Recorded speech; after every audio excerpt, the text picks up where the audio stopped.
Hello and welcome to the main event, the Champions League history show here on Heart and Hand. We are about to reach part two, the knockout stage of 1997-98. I'm joined by Adam Thornton, as always.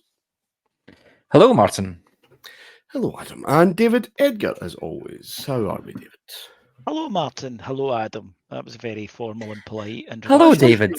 Hello, David. Hello, everyone. It's getting a bit missing out here. Hello. Hello. It's sometimes there's just perfect synchronicity on shows, and in this one it was excellent when Adam said, I've done a lot of work on one of the games I want to talk about this week, but not so much in the other, and without knowing I had done the work on the other game. So that's just a perfect. We've been doing this for that's a wee bit like, it's a machine-like quality of just knowing. It's Rebrov and Shevchenko. It's knowing where your partner's going to be and making the correct run. That's what that was. So looking forward to it.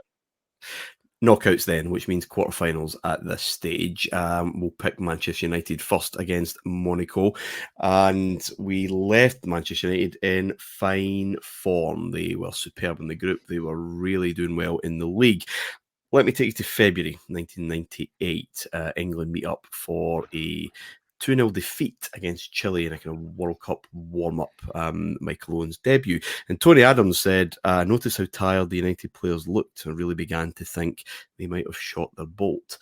Well, indeed, injuries were starting to take their toll. Pallister was out. Keane had that horrendous injury with Erling Haaland. He would maybe get his own back later on. Giggs and Nicky Butt.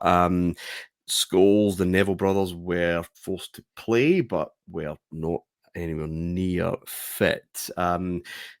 David, they drew 0-0 in the Principality and come back to Old Trafford. Okay, match still very much in the balance, no away goal, but as we've talked about often on this show, British football didn't really recognise that as a fair way to play. Look at that United side and what it's missing, and the players who are playing are not fit. It's maybe less a surprise that it should have been that it was 1-1. David Trezeguet, it's a poor header from Gary Neville, I think, out of defence. It's mopped up. And this is what I think. When I think of Monaco this time, I certainly think of France around this time. It's exactly that. It's, there's an opportunity. It's in the net before you think there might be a goal here. United huff and they puff, and it's Solskjaer up front who eventually gets an equaliser. They could have snatched it. Beckham is everywhere, trying to make something happen. Probably the only top quality player who is fit, but it wasn't to be, and United went out on away goals. They had lost to Arsenal on the Saturday before the Overmars game. Now, there was a famous bookie who paid out on United. United were clear, but Arsenal had 3 games in hand at one point, and he paid out on United winning the title. And well, that didn't. He didn't need to do that, as it turned out in the end. Overmars scored, and anyone of our vintage will know that guy, the guy with the curly hair celebrating, and Sky used him on many a package for some time, and Arsenal would then go on a run. There was a story that when United went out that night against Monaco, Wenger got so drunk celebrating that training had to be cancelled the next day. That doesn't really fit into the Arsene Wenger oeuvre, but that's certainly how the story goes. David, you mentioned the kind of seismic shock. It was, but yeah, possibly shouldn't have been. Yeah, it shouldn't have been now, knowing what we know. But at the time, I think, first of all, you need to take into account what we discussed last week, which was they had slayed their dragon, their own Vietnam and Juventus, and they'd come out of it. And in Monaco, a respectable side. I think Adam mentioned last week, they were a good side. They weren't a great side. But when you're tired, and you're right, Martin, you're tired and a lot of unfit players, the last sort of team you want to play is one who are technically very comfortable with the ball and have lightning pace, because you are going to have to run your arse off constantly. And if you watch how many times on the counter, pardon me, there are 5 or 6 United players having to hair back at speed because these guys are lightning. Plus, they can keep the ball. And that means that even, in a game where you're going to have a lot of possession, when you don't have possession, you're doing a wee bit of chasing to keep them out. So when you think about it, it is actually a perfect storm. The finish from Trezeguet, by the way, is just scud. My goodness. And the sense of shock that went around the stadium, again, the power of the away goal, that's something that has now no longer a place. And I actually think for the better, believe it or not, because it can have this effect in these games at a time where a team takes ages to react because it's such a seismic blow. But tired, you mentioned there, that they look, don't they, when you watch that? They're trying. I mean, they're pushing and they're forcing it, and Beckham's excellent. But they're up against this really calm, composed. And when you think of the age of a lot of these Monaco players, by the way, they're not. They have a few experienced heads, a lot of young lads in there, but they're so calm on the ball. And United were pushing and pushing and pushing. But I think as well, it's great if you can treat matches as a one-off, but things bleed in, don't they? And that defeat that you just mentioned, Martin, that's in the crowd. You can sense it, the frustration from the crowd that this is not supposed to be like this. And Ferguson's response to the Arsenal game was so spikily defensive that it's inevitable they'll drop points. We'll be fine, basically. And they obviously went on an absolute run and took the title. Phil Neville came in for a fitness test, rubbed down before that Arsenal game, and Ferguson basically asked him at 11:15 because it was a lunchtime kickoff. Are you fit? Yeah, I'm good because I got a new position for you to play. I had to play on the right side of midfield against or the left side of midfield. That was against Ray Parle actually, who was just tireless. I mean, he was just running and running and running and running. And you're absolutely right, David. They look shattered, don't they? And again, knowing it now, falling apart because they will win nothing because the FA Cup they got it to Barnsley, I think. I mean, everything is just after looking so good, and United don't spend as much money generally over the course of the season as we think. But they have splodges now and again, and certainly the summer of '98 would be with two key positions, which we'll talk about when we come to 98-99. But this was just a tired team getting the absolute run around by fit, fast players. Pains me to say, Davey, but John Collins looks at home and good in this team. Yeah, and of course he would then leave there and go to Everton and be absolutely rubbish because that's what happens to anybody who goes to Everton. But no, he has a very specific role here, a bit like Lambert that we discussed a few weeks ago, that you're given a very specific role in these sides. I need you to do this. And Collins is very good on the ball and he's very good at recycling it, and that's what this side needs. It needs him to sit there and do that. It's not the Collins that we remember from Scottish football, where he was far more as you have to be, far more box to box, bustling type player. This is not that. It's really calm sitting there, and he's you're absolutely right. But that's what I mean. There was a composure about this Monaco side, and this was, Martin, when I began to think about, because Zidane isn't Zidane at this point. Zidane becomes Zidane in the summer, and we'd seen France at Euro '96, and they hadn't been all that for their reputation. But I was looking at some of their younger lads in this team, and you're remembering the other guys that they have, like Deschamps, etc., and Laurent Blanc, who even then everyone knew was just a fantastic centre back. And I remember being quite impressed across these two games with Barthez, and you just thought, France. And I remember thinking at this time and falling in love with quite a lot of these players, like Henry. And Adam mentioned last week, he goes to Juventus and it doesn't work out, and he goes to Arsenal, and you're thinking, is this Bergkamp too? Someone who you liked a lot, and then he goes to Italy and it's just not for him, and he goes to England. For everybody, real test. But he would then go to England and Thierry Henry, not an Arsenal fan, but if you didn't enjoy watching a team that had Thierry Henry, Marc Overmars, Dennis Bergkamp in it, this is not a sport that you should be watching. But that night at Old Trafford, I do remember, you mentioned there the season's falling apart. That's in the crowds, there is a sense of come on. And it's maybe another good lesson in the past is gone. Yes, you beat Juventus. That has no relevance whatsoever Yeah. on your ability to beat this young Monaco side who don't fear you.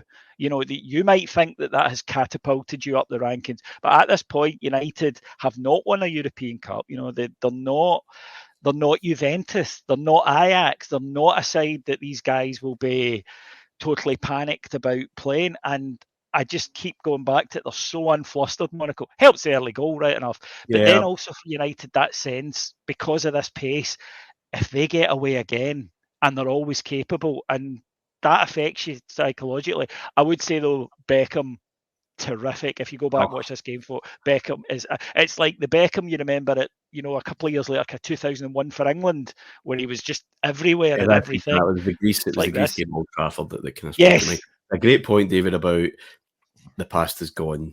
You can't rest on those laurels, and that, as we will come to next week and the next couple of weeks when we do 98, 99, they're involved in a huge group with mammoth games, and then their quarterfinal, semi-final run have big teams, so they're not resting on that. They are. It's next game. But that will come in the future. Adam, Borussia Dortmund, we said looked just picking up where they left off in the groups, looked great. They played their old friends, Bayern Munich, in the quarterfinals. Tight as all hell, 0-0 in the first game, 0-0 in the second leg, and your boy Stefan Chapuisat scoring in extra time. What a good player. Yeah, he is a great player.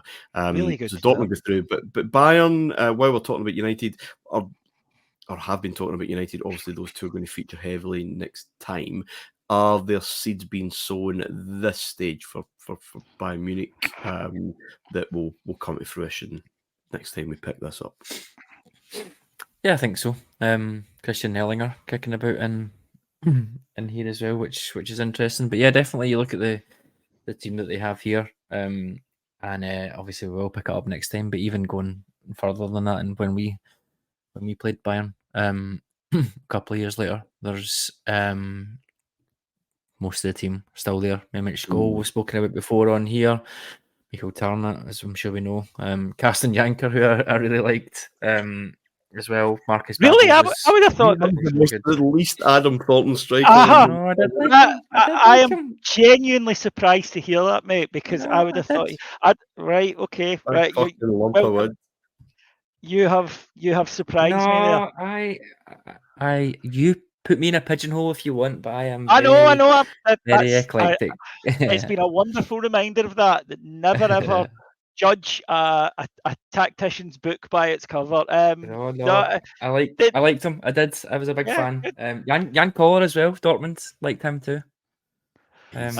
Still to this day referred to by our friend Ross Adair whenever he's going to the bank saying he needs to deposit a Jan Koller. Yeah. For those of you who don't know, it was a large check. Yeah.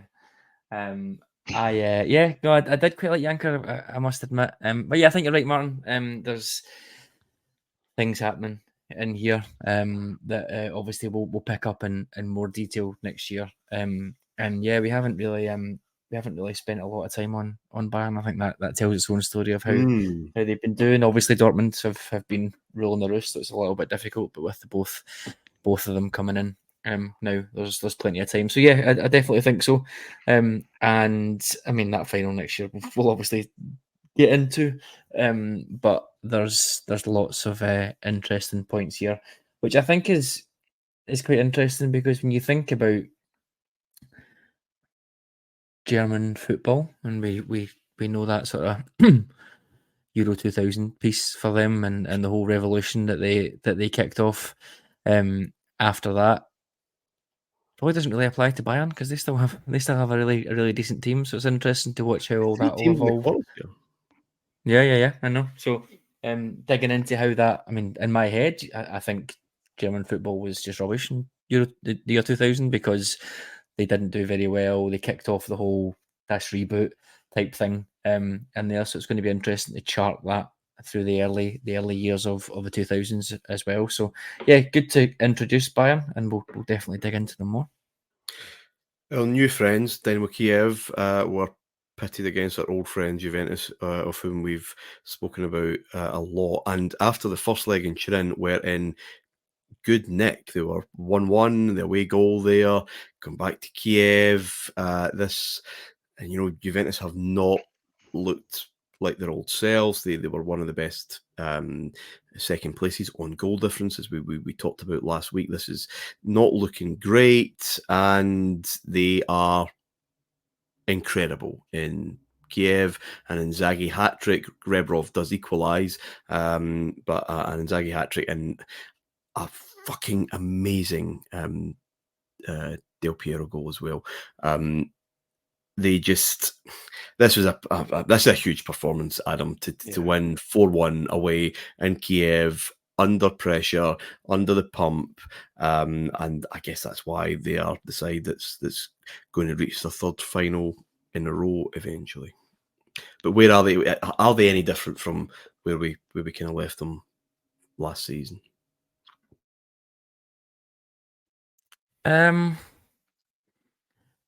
Probably not really. I think it's just maturing. I think it's certainly in Del Piero's case. Really, it's 10 goals, the Champions League for him this year, far and away the top goal scorer. And then when you've got aided and abetted by Pippo Inzaghi, who gets 6 goals in the tournament, I think it's just that firepower piece. We've said so many times on here how fascinating it's been that they changed their number 9 every year and got to the final every year. And I think this is just the next evolution of that. So everything else, and we'll come on to in the final, everything else is really broadly quite similar. It's just that, I guess, that dynamic. And again, talking about how quickly things change, to me, it seems like it should be about 10 years from Vialli and Ravanelli at this point. And it's 2. Like, it's I just find that so baffling that maybe it's just when I started to be aware of it. Maybe Vialli and Ravanelli was just a season too early for me at Juventus, and it was maybe more when they started to move to England. But it just seems crazy to me that Vialli and Ravanelli were kicking about round about the same time as Inzaghi there, which again shows how quickly things change. But yeah, I would say this was a really good year for them. I think this was lots and lots of goals, like we said. Maybe not something you would have thought about for Lippi. And that is we talked about Kiev. That's a really tough draw for them to get, like you said, Juventus scraping through. They are a really tough draw for Kiev. Did very, very well to get that 1 each draw in Turin, but then ultimately I think Inzaghi and Del Piero just are just the difference there for Juventus, and they run away. Del Piero is just, and I wonder if it's the form of his career at this minute in time, because in the semi-final they have Monaco, and they blow them away like the Kiev game. It's 4-1, but they're pegged back just before half time. Del Piero scores a brilliant free kick to put them ahead. They're pegged back. I think Castagna equalises for Monaco. They get a penalty, and it is, and Del Piero scores that. He scores another, and Zidane makes it 4. Under a wee bit of pressure, they've got juice, Adam. They're able just to put the foot down and kind of disappear, and they lose 3-2 in the Principality, but that doesn't matter. They've gone ahead and they've pretty much killed the tie immediately. But Del Piero seems to outdo himself again by scoring their second that night, which is a thunderous goal. It's just so weird that he doesn't have a great World Cup, and never really seems to happen for him in Italy until 2006. But I wonder if this is peak Del Boy. I think it is. I'd like also to, if I can, make a case for Pippo Inzaghi, who's I think a guy who's a kind of throwaway joking remark. A reputation has formed, and it's actually he was, because what's the hit on Pippo Inzaghi? Offside. Where was he born? Yes, he was born offside, right? And it's become this, he's become almost totemic for that. He was deadly and he was lightning. And yes, he got caught offside a fair bit because he played on the shoulder of his, but see other times he got caught offside we don't remember them now. It's the times that he got through. And when he was playing next to this version of Del Piero, who, as you say, Martin, is, I think, at the very top of his game. What a partnership that is, because you've got the one guy who can come, take the ball with his back to goal if he needs to, lay it off, or he can spin and go. I'll give him some space. You've got this lightning guy behind him, and he can play a ball. He will find that spot to play the ball. It's incredibly difficult to defend against these two for 90 minutes. And it's all right saying we've got a good offside track and he gets offside a lot. Yeah, what happens when he doesn't? And I just think Pippo Inzaghi deserves a wee bit more love than he gets. Adam, we talked about Henry and the evolution of the forwards, I think, last week. People seems a bit like a throwback. Yeah, I think that's one of those things, isn't it? That we talk about evolutions and we talk about this, talk about that. A good player will eschew that, if you like, and just play. And I think if any type of player was suited to this Juventus team, it's undeniably a number 9 like that. Just on Del Piero, I would probably agree that this is his best. Certainly in terms of goal scoring, he gets 32 goals this year. Never does that again. He gets over 20 a few times, but he never gets over 30 again. But he gets injured in the final, or he picks up a knock in the final, and it means that he struggles for 98. I'm not sure he starts. Baggio plays, does he not? Baggio does. He scores. He wins a penalty against Chile, and then the redemption arc is in full swing for Baggio. But that's right, of course. Baggio had a brilliant Serie A season. That season, absolutely sensational. Bologna. Bologna, yeah. He'd gone to Bologna, and people had said that, what's he doing there? But he was amazing. I think he actually wins Serie A Player of the Year. To think of the competition. He does, yeah, he does, and you're right. That's obviously that sliding doors moment for Ancelotti, I guess, that he could have been at Parma, and it might have saved him from finishing 6th. But I guess with Del Piero, you judge on what happens when he's not there, and there's that really pertinent example the year after, because he does his cruciate, November, I think it is, and Juventus are horrendous and finish 6th in the league. So I think you can judge a player on their individual merits, but then when you take them out of the team and you see what happens to a very, very good team and what happens to them when he comes out. So yeah, I think for me, probably as he's peak, like you said, he'll come back. I think I want to say 2001, 2002. He has a couple of really good years, and then it's I guess legacy time by the time the 2006 comes around. But yeah, I think in terms of pure quality, the Del Piero that you want to know and love, I think this year, 100% for him. Here's a tactical question, Adam, before we leave Juve. Join me in fantasy land here. If Rangers had Del Piero and Zidane, some Rangers fans, me, would say, we can't play them both. How do you fit these two guys in the same team? They'll be in each other's way. This is madness. They seem to make this work. Is this, again, Davey mentioned that Zidane is not Zidane yet, and therefore is he happier? He's not wearing number 10, he's wearing 20-something. Is he happier then playing that more supportive role, just that bit behind Del Piero? Is it a case of if you got two of them in their peak at the same time, then that really is poor strategy? You just never buy two key central playmakers that have the ego that kind of dominates games, and then they start cancelling each other out because they're working so well. The Monaco game in particular, they just seem totally in sync. Yeah, and I think it works probably quite well because the other player is Inzaghi, who there's no doubt who the focal point is, if you like. I mean, this system, just try and define it a little bit better in this final that we're going to come on and talk about. It's 3 at the back, 2 wing backs, but Delivio likes to come in inside a little bit, which I guess gives that little bit of security behind Zidane. You've also got Deschamps and Edgar Davids, which kind of helps. I'm sure anybody could play ahead of those two and not have to worry about structure off the ball, etc. So I think there's a little bit of that. I think they've got a really, really solid base. That four, if you like, in midfield of Delivio, Deschamps, Davids, and Pisotto is a bit of a wall. And if you get through that, you've got Paolo Montero who will eat your face off, Bart Giuliano and Mourinho Torricelli. So yeah, I think there's a little bit of that. There was a luxury afforded there that you could have Zidane doing what he likes in there. Think of it as a front three, I guess. Was it Zidane at the point of the triangle, Del Piero a little bit further up in between the two, and Inzaghi obviously at the top. So I think it was just that balance and flexibility that was spoken about with Lippi that enabled them to do that.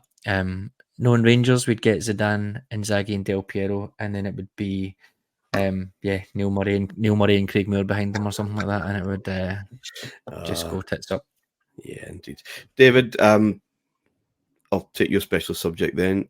This Juve kit of the three that they've kind of rolled out for these Champions League finals. The mini this one, or I do like this one. I like this one. I still, my personal favourite's the Sony, where it's just Sony, not mini disc or anything, from 96, the year they played us. I thought that kit was unbelievable, but it's actually been a testament to Juve over the past 10 years of how often they have fucked up their kit, because it's quite hard. It's such a classic kit, and it should be really straightforward to do.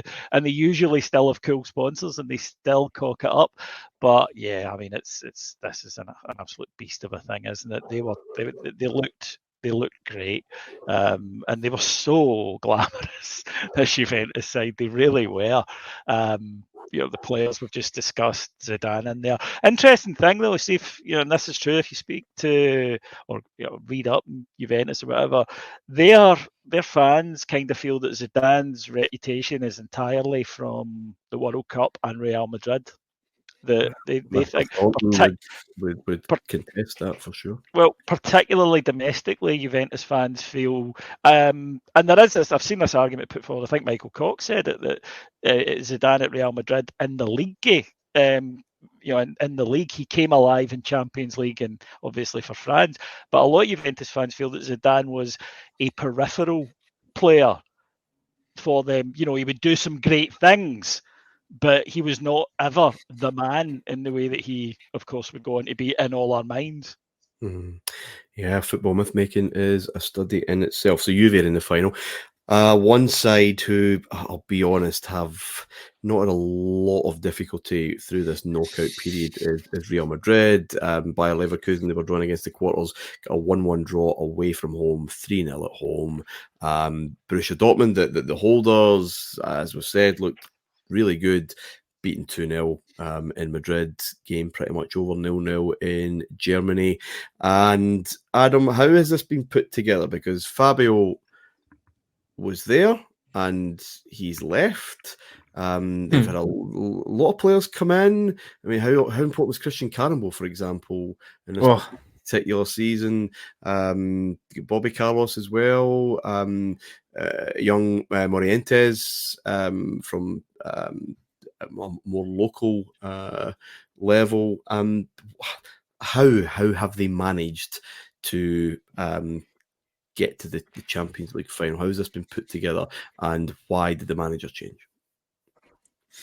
So this is really interesting, I think. Just quickly sort of trying to run through what we've covered before in my head, but this feels like the most modern interpretation, I think, of tactics and formation that I've seen.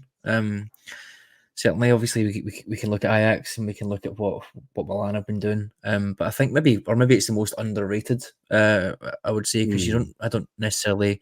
It's probably why I'm not really that interested in Real Madrid. I don't necessarily equate them to tactics at all. It's just go out and play and win things. But it is interesting. Capello came the year before, as you mentioned. Started to splash the cash. Really. Won them the league and then disappeared back to Milan. I think the big thing for Capello was, like you mentioned, combining some of the talents that he'd brought. Davor Suker, Predrag Mijatović came in that year before. They had Raul, who was 19, I think, at this point. Roberto Carlos, Seedorf, Christian Carambo, Panucci, most of them coming with Capello from Serie A. So lots of big investment and some very, very good players coming from the best league in the world. So he deserves a bit of credit for the year before, certainly. I think that single season, won the league, beat Barcelona, I think, by 2 or 3 points. He had a falling out, as you can imagine, with the chairman. Can't remember his name. The one before Florentino Perez, his name is gone from my head. Had a bit of a falling out with him. Wasn't hugely popular with the fans. Wasn't necessarily popular, as we know, with Madrid and Barcelona. There's a whole press aspect to deal with that is probably even worse than here. Wasn't popular with them. Ironically, wasn't popular with them, and one of the main reasons was because he demoted Raul to the left wing, which they felt was an affront. Ironically, the final that we're going to speak about, Raul starts off the left for Jupp Heynckes. So yeah, there's quite a lot going on this summer. They are this season, really. I mean, they're a bit of a mess. Jupp Heynckes comes in. He's sacked shortly after the final, despite winning it. Wasn't the first. It won't be the last. In Madrid, we know it's happened to others before. But yeah, I think it was just this player power galactical model, I guess, a few years early was really starting to show his face. And unless you properly impressed, then you were out. And they were terrible in the league, fourth. They finished 11 points behind Barcelona. They get knocked out the Copa del Rey by a second division team, Alaves. But in saying that, and we see this with Madrid now, they pulled it together in this European run. Jupp Heynckes, again, interested to get your thoughts. For me, I've always thought he was more of a man manager than a kind of tactician. Maybe up until that treble he won at Bayern 10, 12 years ago now. But I thought it was maybe a little bit harsh. But looking at this, there's some really interesting concepts coming through at Madrid. Lots of flexibility in their midfield and attack, 4-2-3-1 at times, but could change a lot. Very fluid. Sometimes they go with a proper left winger like Amavisca. Like I said, Raul might play it there sometimes. I mean, Christian Carambo, Redondo, and Clarence Seedorf. I mean, come on. A midfield three is just ridiculous. Did you have to bring your own ball if you were the opposition? Do you know what I liked about it? We'll get to the final in a minute, but that's going to come up against what David's Deschamps. Ridiculous. Maybe the best 6 midfielders in the world, even at that point. But do you know what I liked about that? Yeah, what I liked about that, I guess, was Davies, Deschamps and Zidane was a very obvious Italian structure and roles. You've got 2 number 6s and a number 10. None of this box to box pish. We're not interested in that in Italy. We can't be doing with that. But Madrid is just the exact opposite. You've got Carambau, Redondo, obviously ridiculous. I thought he was just one of my favourites of the time. His son, I don't know where did his son move to? He went to the MLS. I think he was in Argentina, but I think he's went to the MLS somewhere. So he's one to watch out. He's apparently very, very good as well. But Redondo we'll have him. I know. Redondo was unreal, but they moved about a lot. Like at this stage, Redondo obviously as the 6. Carambau would join him a little bit sometimes. Seedorf was so flexible, I think, as well. The 3 of them, depending on the opposition, depending on the game state, depending on what they want to do, they would interchange like you wouldn't believe. Just really, really flexible. They had Mijatović on the right, who obviously scores a goal in the final. Morientes as striker there, but again, not set positions. They would interchange. Raul would interchange. Seedorf and Raul for me were the 2. What's the word? Levers, if you like. They were the sort of signals that they moved position, then the formation changed. If Seedorf dropped a little bit deeper from the left, Raul would move out a little bit. and as you mentioned, the midfielders would all sort of move around.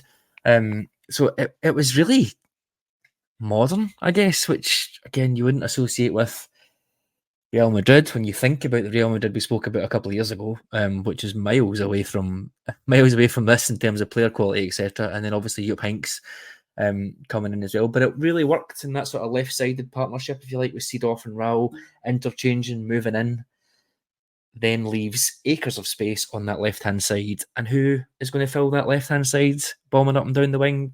Just Roberto Carlos. So it's one of those things it just felt perfect. Like watching this back, I'm like, that's really, really interesting. And then you see on the other side, Panucci, as you would think of Panucci, he does get forward a fair bit, but as you would expect with Panucci, at times when Roberto Carlos is going forward, he comes in a little bit and makes a 3 with Hierro and Marquise, I think it is, as the centre half. So there's lots of really modern concepts in here that I just wasn't aware of. So it was really interesting watching them play. I watched a couple of games and you think about the players, think about the big names, but the way he got them playing in Europe was great. This felt like, from my generation, who'd grown up, particularly in Scotland, I think, particularly in the west of Scotland, with family members who had fallen in love with Real Madrid, the famous 50s side, and growing up in 70s and 80s in Scotland, you heard a lot about Real Madrid. You didn't see much of them because obviously it was hard to see foreign football, but you were aware of players like Hugo Sanchez and Butragueño. But this felt like the first time my generation got to experience this because these are superstars, these glamorous, amazing names, the white kit. This was the first time I felt that Real Madrid had sort of the Real Madrid that I'd been told about, I was witnessing, where rather than just being such a good name, kit. Oh, it's an amazing kit, but rather than just being a name, and because Barcelona we'd seen through the 80s and the 90s, they'd done stuff. Obviously the Italian teams had been dominant, but Juventus, Milan, Inter, you didn't need to be told. Real Madrid felt like, to me, growing up, like this grand old hotel that could really do with, that our grandparents got married in. That was apparently the most glamorous place at the time, but could really do with a facelift. But then they turned up with this team. And even, as you said, Adam, see the younger guys they had, Raul and Morientes, you were kind of, wow, my goodness. But the thing that struck me, even back then, was the level of football intelligence in these sides. Because I was used to, Scottish football. And at the time, Martin, EPL was hear 'em, scare 'em a lot. It really was. And then you were getting these guys who were like metronomes, and as Adam said, their movement was, some next level movement, their ability to control a game. They were always in the right place to take a pass. They controlled the ball first time. They didn't pass the ball behind each other that was into the guy's path where he was running. And you're right when about the midfield there. But these guys, I just thought, this to me is a real noticeable period of the evolution we've been talking about throughout this series, where you're going, wow, this is now moving on to a completely different plane. And it just felt like they were operating at a level that we in Britain couldn't. And the proof of the pudding was nobody in Britain had come near to the kind of displays that these teams were putting in. What strikes me looking back, and certainly I think it struck quite a few people at the time, was that this looked like the future, how Europe was going to go. Because obviously the Foreigners' Rule has gone, and both of these teams, you mentioned those midfields, Adam, the cream of the crop, and the real top, other than Ronaldo, the best players in the world, but they're allying them with Madridistas and Juve kind of homegrown as well, because you've got Raul there and Hierro and Alex Del Piero, and it's just like, right, this is how it is. You have an absolute homegrown legend that you can get behind, and you'll just fill them or surround them by kind of superstars, and this is how football's kind of going to look. This nice blend of cosmopolitan and players that know the words. It's funny. It's funny you say that, because then obviously when Perez comes in, he makes a big deal about it, and it's Yeah. Zidane's and Pavon's as the marketing campaign, and he pretend for all intents and purposes thinks he creates that, but then like you look back 5 years before and they're doing it better probably than was there, because you've got Hierro, you've got Morientes, you've got Raul, and it's not Pavon and Helguera and whoever else was there that was maybe a bit of a discrepancy in quality. It was done in a bit more of a natural way, and it's one of those things. Did you do it first, or did you just make a big deal about doing it and pretend you did it first? Which seems to be the case with Perez. So yeah, that's a really interesting point, but it does have a lot of balance. And you've obviously, we never spoke about the goalkeeper, but Bodo Illgner had signed. I forgot that Bodo Illgner was still kicking the ball. So he signed for them the year before. Capello's year, played all the season, and then he lost his position this season to Canizares. I think he ended up played like 5 or 6 games in Europe. I think he regained it towards the end of the season, but he almost played as many games in Europe as he did in La Liga that year, bizarrely. But he lost his place to Canizares.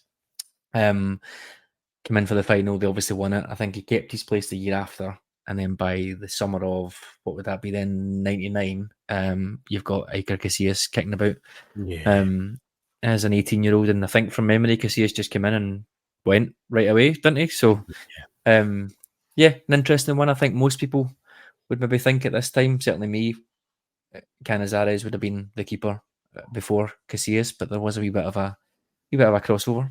Yeah. The final then, Adam, in Amsterdam. Your dream final, really, isn't it? Real Madrid versus Juventus. Not the best. It's kind of how big finals should be, to be honest. Tense. There's a fear of making that mistake. Some chances spurned. Davids misses quite a good one to equalise, I'm sure, later on in the game. Juve maybe making more of the weather than Real Madrid, possibly. In the early stages, yeah. The goal is scrappy. It comes from Bobby Carlos having a good old shit ping and see what happens, and the ball kind of spins about in the box, and Predrag Mijatović is kicking about. He takes it well, it should be said. I love rounding the keeper, and that would be the only goal of the game,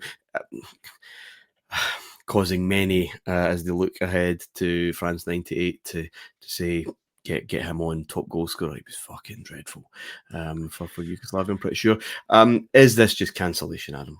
Just too many good players just being good and therefore stopping, because that's part of being good, is you stop the opposition, and it's just one of those games where you're it's either a bit of brilliance or a bit of scrap. Yeah, I think this was a proper game of chess, if you wanna call it that. I would agree.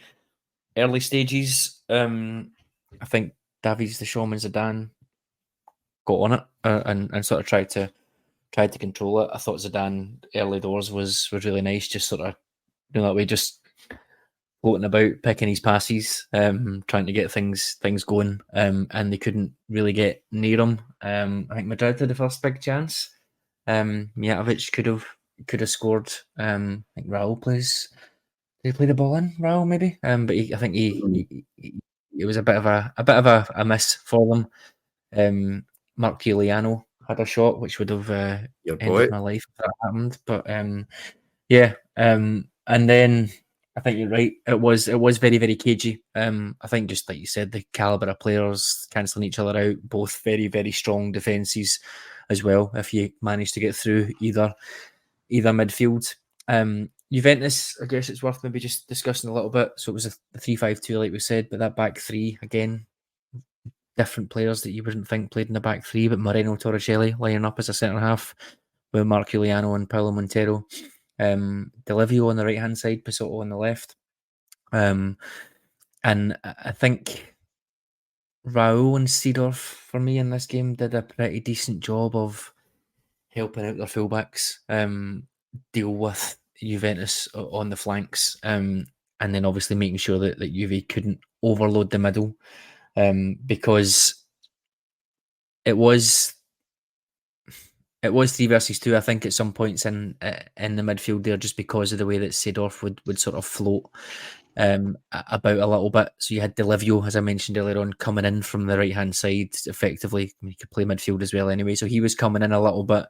Roberto Carlos wouldn't come as far forward to engage him, so they were kind of overloading a little bit in there. And I think they were trying to get a little bit of joy, but I think Jupp Heynckes changed it a little bit.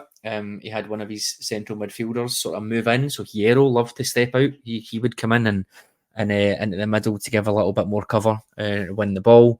He had, so they really struggled to break them down in the middle. And I think they made a change. Juventus made a change with Tacchinardi coming on for Delivio, which I think shows you how it was going. Tacchinardi came on for Delivio just because they felt that left hand side of Madrid was just getting them a little bit too much joy on the left. So yeah, I think overall, Madrid for me definitely deserved to win the game. I think, like I said, really impressed with them tactically, but then maybe something that Italian teams aren't or weren't as great at this point.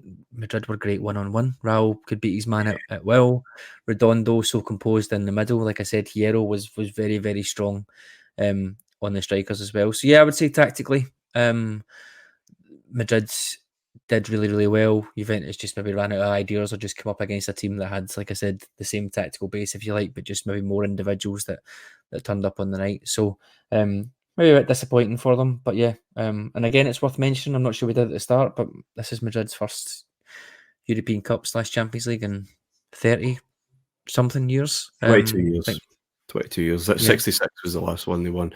And therefore, David, given what, spoiler alert, is going to happen over the next few years, we're going to be revisiting Real Madrid quite a fair bit over the course of this show.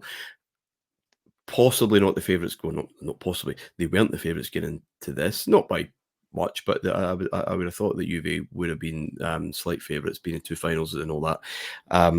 How important this win was to changing that narrative and reclaiming what they see as their cup. Oh, massive. It was their first win in 32 years.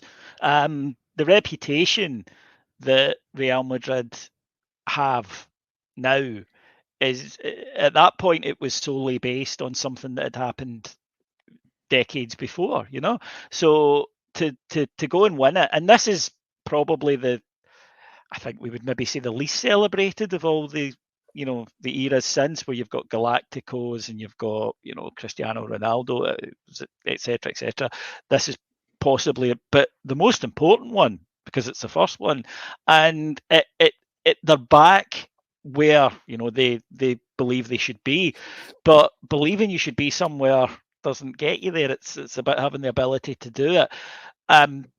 Now, of course, they are the European champions, the definitive European champions. And I think it's unlikely in my lifetime that they will be surpassed, because, somebody will need to go on an amazing, incredible run. They have a belief in that club. You and I have discussed this before, that there are times that they haven't had great teams and they've had poor league finishes, and yet they've won the Champions League, because there is an inherent belief that is now absolutely throughout this club. Well, you could argue if at any point that belief wasn't there or was at its faintest, it's now, it's this period. But they get this one, and it was a shock, isn't the right term, but I don't think they were a name that people were. I don't think it was a name that people were saying at the start of the season we're going to win this Champions League. And even in the quarters, I think people were looking more at Dortmund, Juventus, obviously. Manchester United were talked about a lot, although as we've explored that was probably a bit of a false position. So for Madrid to come through and get it, I think reestablishes or maybe lights this dormant force that's around the club. But my goodness, since then, Martin, they have gone on to show that there is no club in world football which has the know-how that this club has when it gets to this. And we've said it every week on here, you cannot win a Champions League by luck. There are too many games, too many hurdles. This sense of belief, this sense of destiny, if you like, that they have, that propels them through games where, or sides that you maybe don't think on paper are Champions League quality, but but it's born here. It's born with that pre-dragged Mijatović goal. And if you like, this is the modern era of Real Madrid. The second period of domination begins here in 98. Yes, 32 years. I can count. Before we go to Juve, Adam, just to kind of tie that up and how this affects them, to put the Madrid circus into light, Camacho comes in, I think, and to replace Hinks, and he's gone by July, fighting with the owners, and Hiddink comes in, he doesn't last the season. Toshak's brought back. I mean, it is a bit of a nonsense until Del Bosque comes in, and he's going to be there for a while. We will come to that, but this. Despite winning the biggest prize in the sport, they can still set things on fire pretty quickly. That's going to be the story of the club as well. And go back to your man-manager thing. How important is that, just to be able to manage egos, know you're going to be playing or managing brilliant players, but just whispering them into success? Yeah, you have to, because if you don't, they'll get you the sack, as I think is proven over the piece. I think that's why maybe why Capello wasn't great in there as well, because it's very much no bullshit, and it's maybe why Del Bosque or Ancelotti really find it. Zidane knew what a superstar needed and did it, I guess, if you want to be really simplistic about it. So yeah, I think it is one of those clubs. Chelsea were like that for a bit, weren't they, under Abramovich? Those are the two big examples of it. Davey, Juve are Italy's team. I think might not be loved, but they are the yeah, that's understating it, Martin. At home, but the Milanese club's success in the Champions League, European Cup, really quite clearly dwarfs what Juve have managed to do.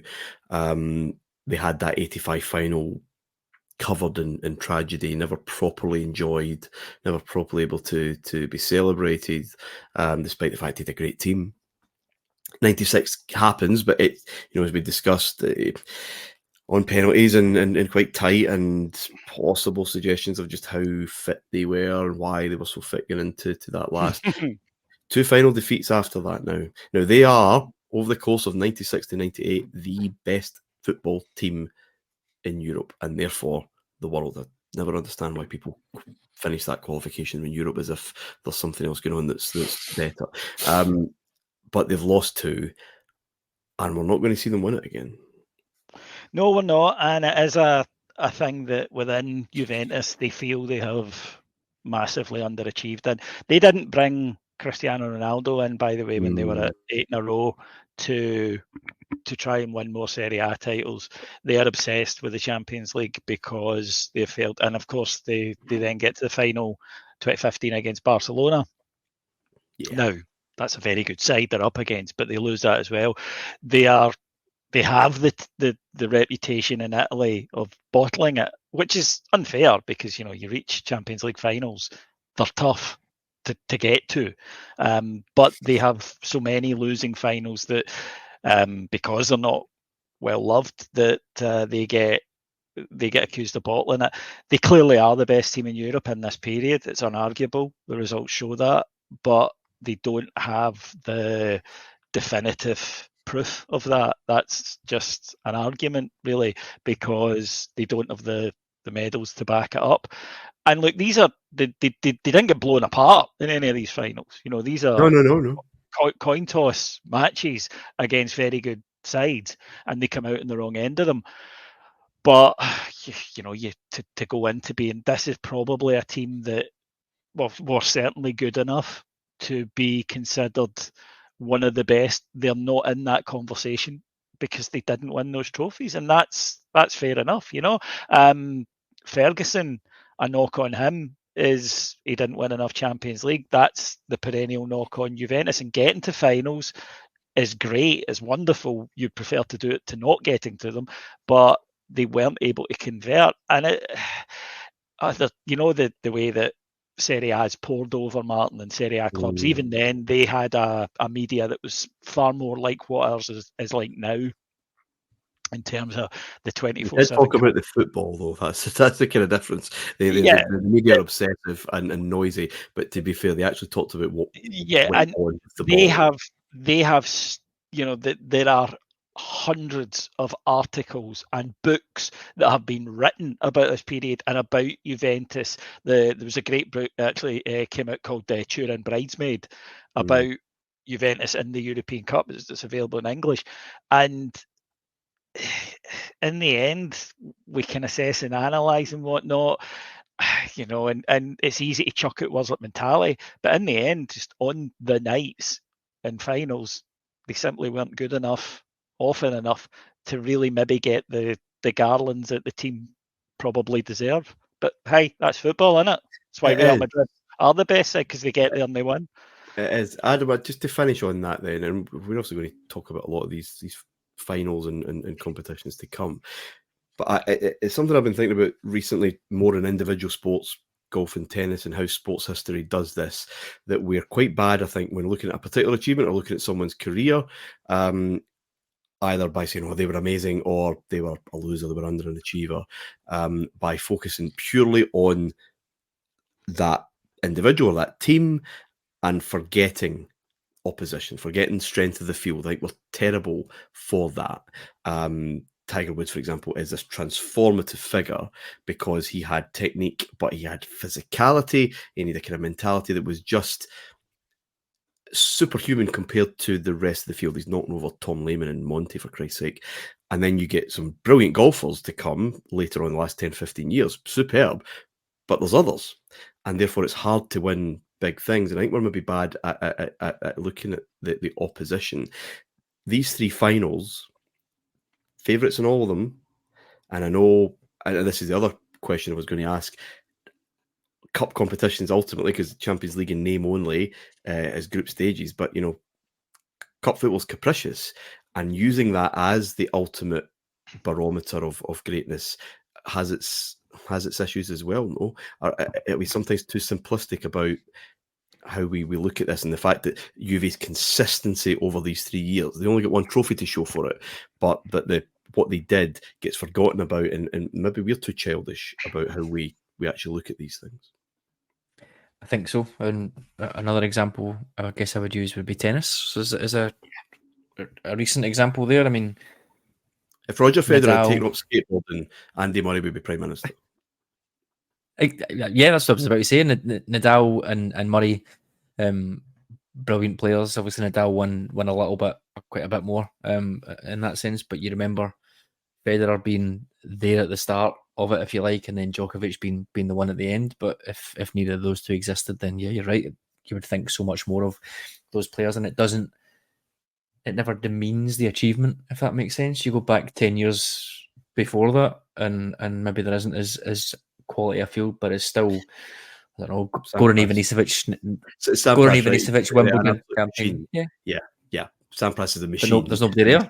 He's the greatest. He's clearly very talented, but yeah, absolutely, there are guys who on the day can be brilliant, but and it's we just forget that other side of the equation, because we need superheroes, and I think we need simplicity really more than anything else. Yeah, and the Leicester thing as well. I know we've mentioned that a couple of times on here. Like, fantastic achievement, but you needed a perfect storm of pretty much every other team, and Spurs trying to chase you. I think is the lesson there. So it doesn't demean it. Nobody says, "Oh, yeah," but when you think about it logically, I think there is a good case there for that. It's something that we maybe don't do enough of, is consider the quality of the opposition. Yeah.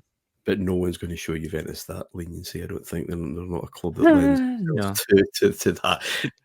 Gents, do you know what's going to be, just before we finish? Do you know what I'm thinking is going to be quite interesting? Here is, in your head, you've got these great seasons that teams have, and I haven't really split that out between great league season and great European season before, other than you win the league. But there's some examples here where Barcelona have a great domestic season, not great in Europe, and Madrid are the opposite.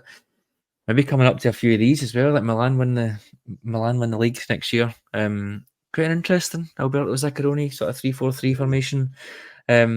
But they're not in the Champions League, so we won't be talking about them. And then the year after, they're not great in the Champions League. So it's like so we're the lens that we're looking at it from is quite interesting as well. So similarly when Lazio came in, I mean that Lazio season that's coming up, the season after next, Lazio are ridiculous. The squad that they've got, they do okay in the Champions League, but a lot better in the in Serie A. So that prism that we're sort of looking through it of just the sort of European side of it, I guess we need to remember the context there as well of that. And also I guess these teams are playing more games than they ever have before. Yeah. Balancing European commitments with domestic commitments in really, really tough leagues as well. Maybe it's natural they can't do all at this stage. Well, remember what the title of the show is. It's becoming the only thing that matters, and everything else is very much going into the shadows. But we, as historians, maybe need to be a bit better than that. Gents, it's been another fantastic hour of conversation. Thank you, David. My pleasure. Thank you, guys. Thank you, Adam. Thank you, Martin. Plenty to talk about next week, other than the Manchester United treble. There are plenty going on in another incredible Champions League season. We will have 2 shows on that. We may be able to twist Rob's arm to come on and talk about that, after which we will take a pause and we will have a bit of a Q&A, because the Champions League is going to develop again into the ill-fated 2 group phase, but that'll be a good moment to take some stock and to get your questions, so start thinking of those. But until next time, a very famous season coming up. Bye for now.